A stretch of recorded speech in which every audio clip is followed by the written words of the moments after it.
তারপরে একজন লাস্টে একদিনকে দেখলাম যে আপনি মাথা কামাইছে, আমি এত কান্না করছি, আমার খারাপ লাগছে। আমি যে কোথায় গেলে পাবো, অনেকেরই জিজ্ঞাসা করি কত রাস্তা রাস্তা যায় খোঁজ, এরকম মানে আমাকে আমার বাড়ির আশেপাশে কত তুই রাস্তায়। আমি সবচেয়ে কি মেয়ে মানুষ, চুল আমার যেতটুকু দেখছো না এতটুকু নিম্নে মেয়েদের থাকবো বা এতটুকু থাকবো, আমার চুল আরো বড়, আমি এতটুকুই রাখি।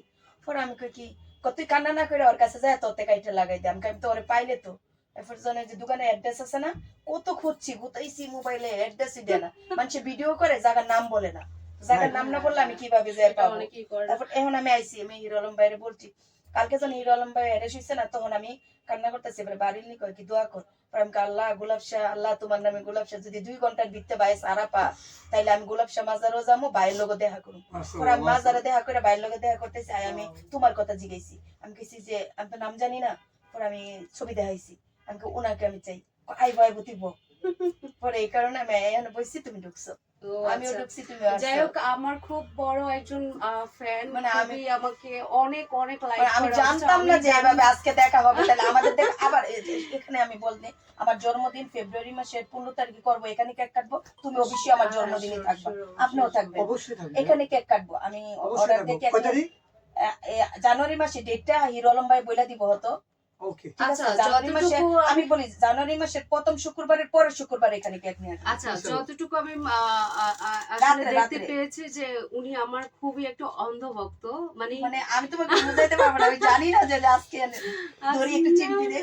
হ্যাঁ অবশ্যই, মানে এরকম আমি তোমাকে বুঝাইতে পারবো না। আরেকটা ভাইয়া সো হচ্ছে মানে উনার কথাগুলো আমার কথা ভালো, কেন জানেন, উনি যা বলবে সরাসরি, আমিও যা বলবো সরাসরি।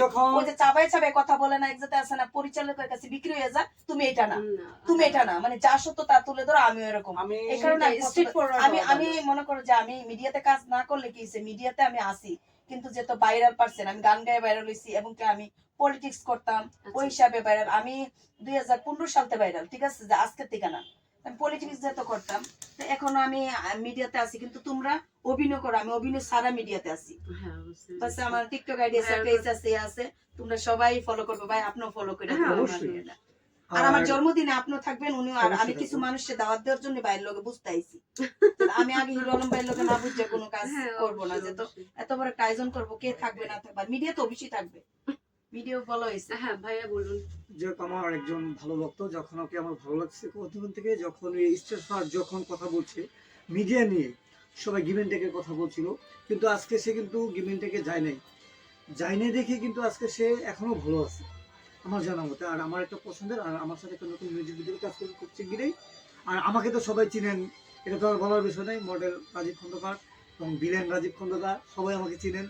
আচ্ছা যাই হোক, আমি আমার দুজন ভক্তকে পেয়ে আসলে আমি খুবই এক্সাইটেড, এবং হচ্ছে যে তারা আমার জন্য ওয়েট করছে, এবং আমাকে নিয়ে তারা কথা বলছে যে আমি কখন আসবো সেটা নিয়ে ওয়েট করছে। অ্যাকচুয়ালি আমি খুবই হচ্ছে কৃতজ্ঞ, আমি আসলে ওনাদেরকে খুবই সম্মান। তবে তোমাকে একটা কথা দিতে হবে, তুমি আর চুল কাটতে পারবে না। না না, তুমি লম্বা চুল না, তোমার চুলগুলো এতটুকু রাখবা, ঠিক আছে, এতটুকু। আচ্ছা ঠিক আছে, তুমি কখনো চুল কাটতে পারবে না। ওকে ওকে ওকে, কথা তুমি যদি চুল যদি আরেকটু বড় না, তুমি লম্বা না, খুব সুন্দর লাগবে, অসাধারণ লাগবে। ঠিক আছে, আমি আর চুল কাটতে পারবো না।